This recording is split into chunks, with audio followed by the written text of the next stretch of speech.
Welcome back to the Deep Dive. Today we're plunging into the recent Q1 FY26 earnings call from Angel One Limited. That's a name many of you probably recognize in the bustling Indian financial services space. It certainly is. A big player. Right. Our mission today is pretty straightforward. We're going to pull out the most important nuggets of knowledge from this conversation, give you a shortcut to being well-informed about their strategy, where they're headed. And the huge opportunities in India's financial landscape. Exactly. Plus the key risks they're dealing with. Think of it as a fascinating look at how tech isn't just, supporting finance, but really shaping its future. Indeed. And what's particularly interesting here, I think, is how Angel One is talking about a long-term vision. It really goes beyond just the quarterly numbers. Yeah, it's more strategic. Absolutely. Understanding that roadmap, especially in a dynamic market like India, well, it's crucial for any curious learner looking for those deeper insights, and that's what we'll try to uncover. Okay, so let's unpack this transformation then. Angel One. Many of us might still think of them mainly as a broking firm, right? That's where they started, for sure. But they're clearly telling us they're evolving, building something far more comprehensive now, like a truly digital platform, aiming to serve pretty much every financial need a client might have across their whole life cycle. Exactly. And you can see this shift, this strategy playing out across all of their segments, the core ones and the newer emerging ones. It really paints a picture of their ambition to be that sort of all-in-one financial partner. Okay, let's start with the foundation. Broking. This is where it all began for them. And their digital-first strategy seems to have really driven deep into what they call Bharat. Right. India's Tier 2, Tier 3 cities, and even beyond. And the numbers here are, well, they're striking. They really are. Angel One reported that, get this, 9 out of 10 new clients they onboard now. They come from beyond those major Tier 1 cities. 9 out of 10. And they added over 1.5 million clients in just Q1 FY26 alone. It just vividly shows how aggressive and, frankly, successful their digital-first approach has been in tapping into India's vast, maybe underserved, smaller cities. So they're securing a dominant spot and bringing new people into the market. Absolutely. It feels like a real democratizing force in finance, actually. And their market share backs that up. Yeah. A solid 16.3% of total demat accounts, those digital accounts you need for shares. Essential, yeah. A leading 21.7% in incremental client acquisition, so new clients coming in, 15.3% in active clients, and almost 20%, 19.7% in overall retail equity turnover. These aren't just numbers. They really show Angel One's reach. And that foundational strength in broking, it lets them expand into other key areas. Take mutual funds, for example. Right. The whole industry is seeing mutual funds become more of a habit for many Indians. SIPs, systematic investment plans, they're hitting industry highs, over $270 billion a month now. That's where that regular disciplined investing really happens, isn't it? Exactly. And Angel One is a huge force in this growth. They're actually the second largest contributor to new SIP registrations in the country. The second largest. That's significant. It is. They've seen over 3 million customers using their mutual fund offerings. That's up massively from just 1.2 million a year ago. And they added 1.9 million new SIPs in Q1 alone. So it's clear they want to make that whole mutual fund journey easier, more intuitive, probably more personalized on their app. Makes sense. So as they solidify that base in traditional investments, where else are they seeing these big underserved needs? Well, maybe surprisingly, it's in small ticket credit and lending. Ah, okay. There's huge demand for these kinds of loans, especially outside the big metro areas. But what's smart about their approach is, well, they're not taking on the risk themselves. Right, they're partnering up using tech. Precisely. Advanced digital partnerships with banks and NBFCs, non-banking financial companies. They're scaling this bit carefully. They facilitated about $2.3 billion in credit dispersals in Q1. And cumulatively, over $9.3 billion within just a year of launching this offering. But it's not just about lending volumes. It highlights their shift to being a powerful platform play. Explain that a bit more. Well, they're using their own AI and machine learning scorecards to figure out creditworthiness, intelligently matching customers with the right lenders. But crucially, without becoming underwriters themselves, they're the connector, the facilitator. Smart. Scalable, too, for a high-demand market. And they're even looking at secured credit now. Yeah, early work on that, signaling even broader ambitions there. Okay, what about wealth management? Through Ionic Wealth, this sounds like it's challenging the old ways. It really is. A digital revolution, you could say. Ionic Wealth has already crossed 5,000 crores in assets under management, or AUM. 5,000 crores. Wow. Yeah, and serving over 1,000 clients across 9 cities as of June 2025. That's incredible growth for something relatively new. Who are they targeting? They're focused on the H&I, high net worth individuals, and UH&I, the ultra H&Is, anchoring it in high conviction themes, global diversification. Hmm.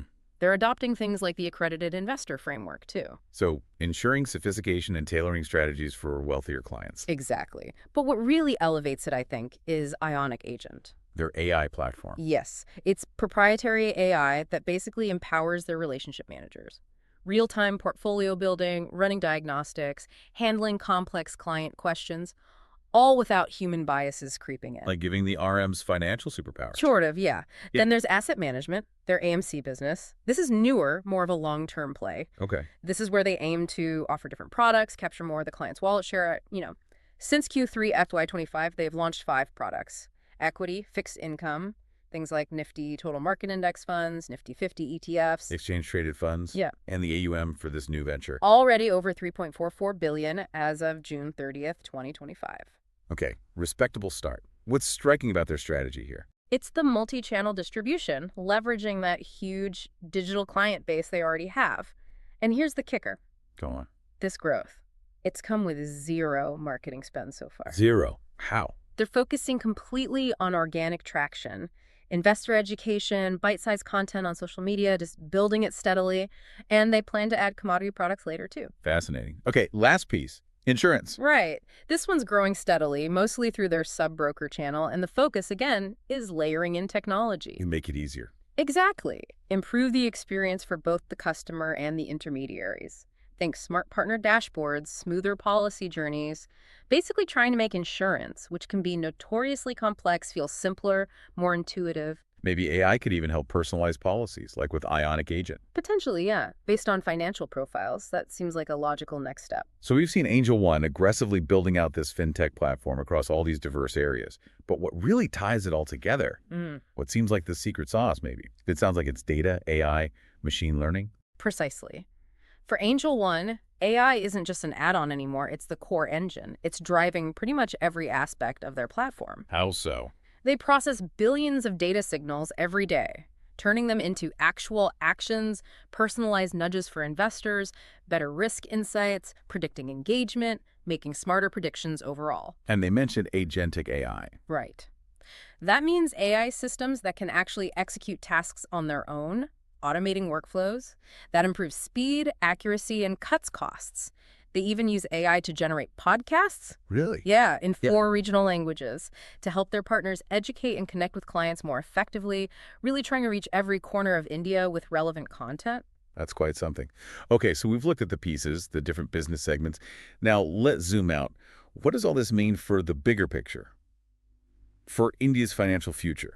It sounds like Angel One sees a massive opportunity unfolding. Oh, absolutely. If you connect all this to the macro view, the opportunity in India's financial services sector is, well, it's vast.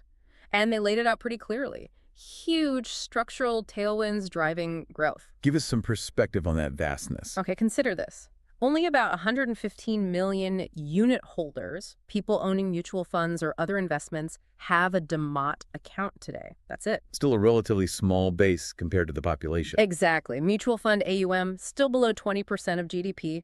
Insurance penetration, way behind global norms, and things like fixed income, credit protection, they're still mostly concentrated in the top cities. Much of India is still underserved. So as they say. The runway for growth is vast, is how they put it, and it cuts across every corner of financial services. And that really paints a picture, doesn't it? Yeah. Financial transformation reaching places traditional firms maybe haven't focused on. Like a small business owner in a Tier 3 city getting access to tools previously only found in Mumbai or Delhi. That's a huge shift. It is. And it's not just the untapped potential. There are key tailwinds pushing this. India's young, increasingly wealthy population. Huge digital adoption. Right. High digital openness across the country. And a regulatory regime that's becoming more consistent, more predictable. Even with some recalibrations, it's making the whole ecosystem stronger for sustainable long-term growth.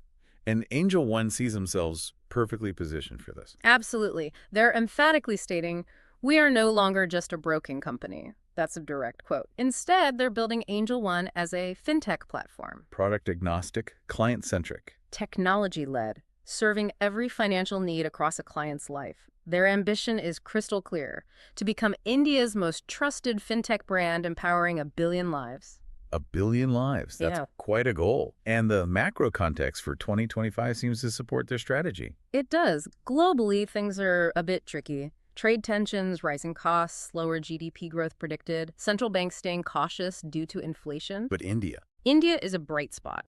GDP growth tracking above 6%. Inflation has moderated quite a bit, down to 2.7% year-on-year recently, and the RBI, India's central bank, has kept the main interest rate, the repo rate, steady at 5.5%. So what does that mean for investors? Well, 2025 is shaping up as the year of asset allocators. Cautious diversification is recommended. Domestic Indian equities still look attractive, maybe with some careful exposure to select global markets, too. And this environment supports the evolution in wealth management you mentioned. Exactly. That shift from just selling products to providing holistic portfolio solutions. It mirrors what happened in the U.S. Combine that with more investors coming from Tier 2 and 3 cities, IPO money being invested, and the acceleration of tech and AI, it really validates Angel One's strategy to be that comprehensive digital platform. Okay, so the potential is huge. The strategy seems sound. Of course, growth always comes with challenges, right? What are the key risks Angel One talked about? And how are they planning to handle them? What are they watching closely? That's a really important question for anyone looking at this long term, whether as an investor or just a curious learner, because while the future looks promising, they're definitely acknowledging and strategizing around the inevitable bumps in the road, uncertainties, operational hurdles. It's about resilient growth, not just growth at any cost. So things like market volatility, regulatory changes, those must be top of mind. Always. They acknowledge risks during periods of heightened uncertainty, whether it's market stuff or external events. Their core strategy, they say, is to maintain and consolidate market share, especially when things get choppy. Makes sense. Defend your position. Right. And they admit that regulatory tweaks over the last few quarters have caused some near-term fluctuations, but they see this as necessary groundwork, essential ground for sustainable long-term growth. So short-term pain for long-term gain, potentially. Are they confident things will bounce back? They seem optimistic, yes. They expect retail activity to recover. They're aiming for a 40–45% operating margin by the end of Q4 FY26. That's ambitious. What's that based on? It assumes pretty consistent revenue growth, about 7–8% quarter-on-quarter, and really tight cost control.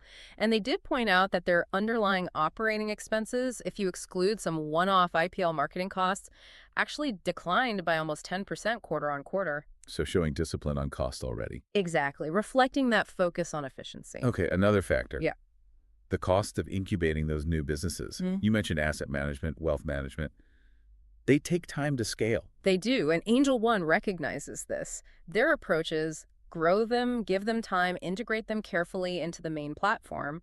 But yes, these new ventures are currently in incubation. And that impacts margins. It does. They estimate about a 2–2.5% impact on their operating margins right now. How are they managing that initial drag?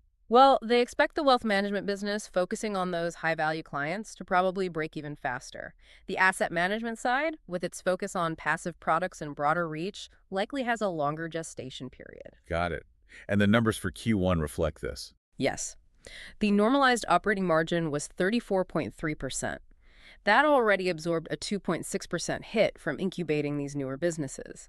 But importantly, even with that investment, their normalized profit after tax, the bottom line profit, still grew an impressive 26% quarter-on-quarter. Okay, let's talk client acquisition cost, CAC, and retention. Always critical for growth companies. What are the trends there? The payback period on acquiring a client was around 10 months for FY25. They said current CAC trends are pretty similar. And the lifetime value, LTV, compared to CAC, that ratio. Right. LTV to CAC shows how much value you get from a customer versus the cost to get them. They previously talked about 8x. More recently, it's been discussed around 6x, but they were cautious here. Oh, so? They basically said it's too early to really refresh that chart, especially with the dynamics in the futures and options market. They advised waiting for retail activity to normalize before drawing firm conclusions on that LTV CAC refresh. Okay. So what's their strategy to keep those acquisition economics healthy then? It's multi-pronged. Focus on improving the quality of the clients they acquire, not just quantity. grow their organic market share that's actually been their fastest growing channel, and attract more premium, high-value clients. Any signs it's working? Well, one strong indicator they highlighted is their client funding book, basically. Money clients keep with them for trading or investing. It hit an all-time high of $48 billion this quarter. That suggests strong client confidence and platform stickiness. Right. What about competition and their content strategy? They acknowledge things are heating up, especially margin trading. They did, but they also said they currently don't see any competitive pressure impacting the rates they offer. On content, yes, they know other big players are aggressive. So how does Angel One stand out, especially given their reliance on AI for content? Is it really cutting through the noise? That's a key point. Their differentiation, they argue, comes from how they use AI, specifically for creating content in vernacular languages, targeting different regions, especially those Tier 2 and Tier 3 towns. Localization through AI. Exactly. That personalized, localized content, reaching people in their own language and context, it seems highly effective. It's contributing significantly to that impressive 21–22% incremental market share they have. It shows AI isn't just a buzzword for them, it's a strategic tool. Interesting. There was also a question about promoter shareholding changes. What was the explanation there? Yeah, they clarified this. It's mainly due to two things. ESOP allocations, employee stock option plans given to professionals within the company. That's part of wealth creation for the team. Standard practice. Right. And second, some dilution happened because of a QIP, a qualified institutional placement, where they raised about $15 billion back in March 2024. Promoters don't usually participate in those. So it wasn't promoters selling shares in the market? No, they emphasized that point. It wasn't promoters actively selling down their stake, an important distinction for investors. Definitely. Okay, one more big area. The F&O market, futures and options. There's always talk about India's incredibly high volumes there, high leverage, high risk potentially. Did they address the risk of maybe more regulation like we've seen in places like China or Korea where volumes were curbed? Yes, they did. It's a pertinent concern, for sure. Management's view was quite nuanced. They acknowledged that, yes, younger people, new entrants, might initially gravitate towards options trading because of the leverage it offers. The appeal of potentially higher returns faster. Right. But they believe that ultimately the long-term money, the serious wealth creation, is moving into equity. What's their evidence for that? They pointed to the significant growth in SIPs, the growth in the cash market, the overall AUM growth. Remember that jump from 16.7 lakh crore to 70.8 lakh crore last year, with a big chunk of appreciation for new customers. So the argument is, even if people start with F&O, the real wealth building happens elsewhere, keeping them engaged. That's the idea. That wealth creation and long-term investments makes customers likely to stick around. They believe the overall market will just keep expanding, especially with more people joining from Tier 2 and 3 cities. They see that participation as more critical than focusing solely on short-term trading patterns. Did they hear anything concrete about new regulations? They stated they haven't heard any new communications from SEBI, the regulator, about F&O changes beyond what's already been reported in the media. Short-term events, like that Jane Street saga you mentioned, where a big trading firm had issues, those might cause temporary dips, they said, but the impact tends to be short-lived. Okay, so quite a comprehensive picture. What an incredible deep dive into Angel One's Q1 FY26. We've really seen a company rapidly diversifying, moving way beyond just broking. Meticulously building this comprehensive fintech platform, and really leaning on cutting-edge AI and data analytics to do it. From mutual funds and credit to wealth and asset management, their ambition to serve, well, every financial need across a client's life cycle is just so clear. And it's fueled by tapping into that massive potential of India's young, digitally savvy population. It really feels like a transformative opportunity they're chasing. And even as they navigate the inevitable challenges, market swings, the costs of incubating new businesses, regulatory chats, their focus seems unwavering. Technology, client trust, sustainable long-term growth. It really sums up their philosophy, doesn't it? They quoted it, "As trust compounds, so does loyalty. As loyalty compounds, so does value. And value, when built with intent, scales naturally and sustainably." Powerful stuff. So what does all this mean for you, our listener? Well, I think it highlights the immense power of financial inclusion being driven by technology in India's emerging markets. This digital transformation, it isn't just a corporate strategy deck. It's genuinely redefining how millions of people can create personal wealth, giving access to tools that were simply out of reach before. So here's a final thought to mull over. Consider how this blend, this potent mix of deep financial expertise with advanced AI, how it's not just creating new financial products, but entirely new pathways, new ways for people in all sorts of geographies to access, understand, and actually build their financial futures. What implications could that have for finance globally? And maybe closer to home, how could it inspire you to rethink your own financial journey and the role technology might play in democratizing wealth?